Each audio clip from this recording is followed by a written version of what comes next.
학폭 피해자의 반전 이야기. 저는 올해 42입니다. 하지만 제 인생의 시계는 25살 전에 멈췄어요. 아니, 정확히는 고등학교 2학년 때 박살났죠. 그때 제 별명은 똥개였어요. 반 아이들이 붙여준 이름이었죠. 주도한 건 수지였어요. 예쁘고 집안도 좋고 공부도 잘하는 애였어요. 그 애가 저를 타깃으로 삼은 이유는 간단했어요. 제가 수지가 좋아하는 남학생한테 고백을 받았거든요. 저는 거절했는데도 소용없었어요. 수지는 제 가방에 오물을 넣었어요. 급식 먹을 때 제 쟁반을 엎었어요. 복도에서 지나갈 때 일부러 발을 걸어 넘어뜨렸어요. 화장실에 가두고 물을 끼얹기도 했죠. 선생님들한테 말했지만 소용없었어요. 수지 아버지가 학교 이사였거든요. 밥도 못 먹고 학교만 가면 토했어요. 결국 자퇴했죠. 그 후로 우울증 약을 먹으며 살았어요. 대학도 못 가고 검정고시로 겨우 졸업장만 땄어요. 20대는 그냥 흘러갔어요. 알바 전전하며 사람들 피해 다니고 35살 때 지금 남편을 만났어요. 작은 서점을 운영하는 조용한 사람이었죠. 남편은 제가 말하지 않아도 알아챘어요. 무슨 일이 있었냐고 물었고 저는 처음으로 다 털어놨어요. 남편은 제 손을 꼭 잡아줬어요. 이제 괜찮을 거라고. 자기가 평생 지켜주겠다고. 우리는 1년 후 결혼했어요.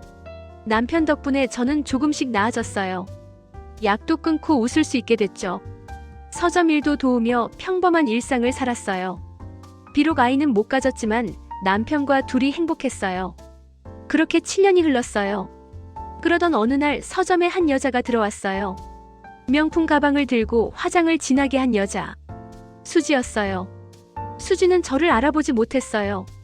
책을 고르다가 남편한테 추천을 부탁했죠. 남편이 친절하게 설명해줬어요. 저는 숨이 막혔어요. 화장실로 뛰어가 토했죠.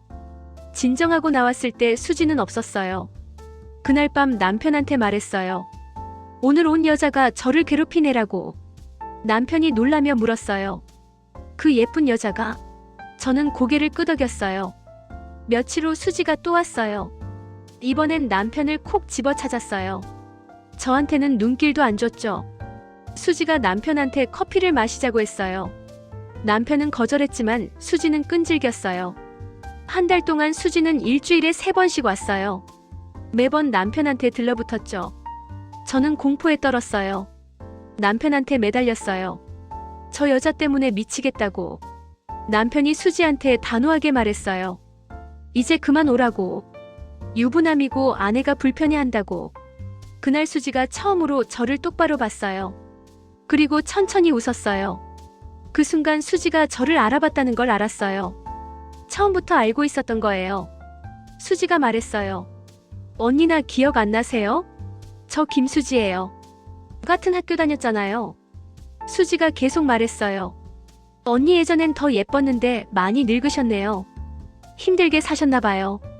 저는 명문대 나와서 대기업 다니다가 의사랑 결혼했어요.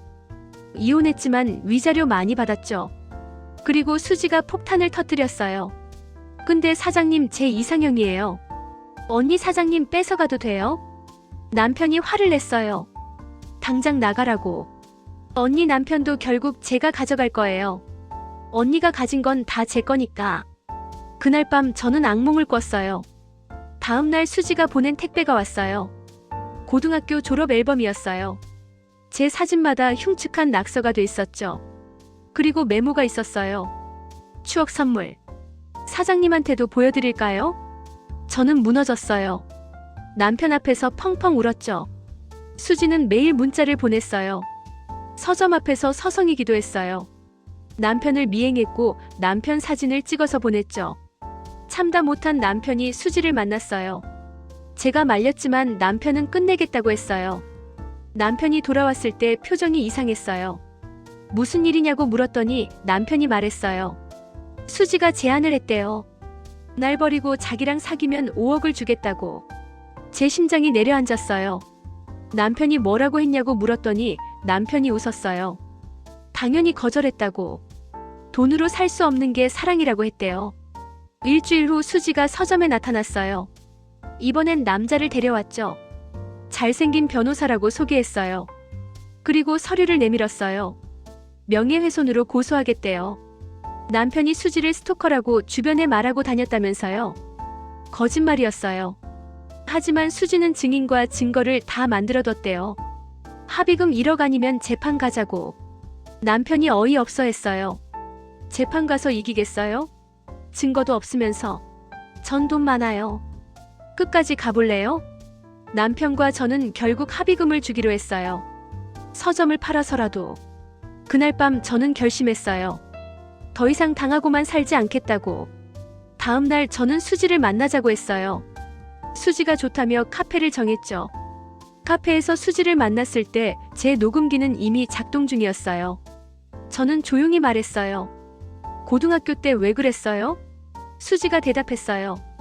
재미있었거든요. 언니가 당하는 거 보는 게. 지금은요? 왜 이러는 거예요? 수지가 웃었어요. 언니가 행복한 게 너무 짜증났어요. 나는 이혼했는데 언니는 남편이랑 행복하게 사네. 언니 같은 찌질이가. 그래서 다시 지옥으로 보내려고 한 거예요. 제가 원하던 자백이었어요. 저는 녹음 파일을 들려줬어요. 수지 얼굴이 하얗게 변했어요. 이거 경찰에 제출하면 당신 끝이에요. 협박죄, 공갈죄 다 성립돼요.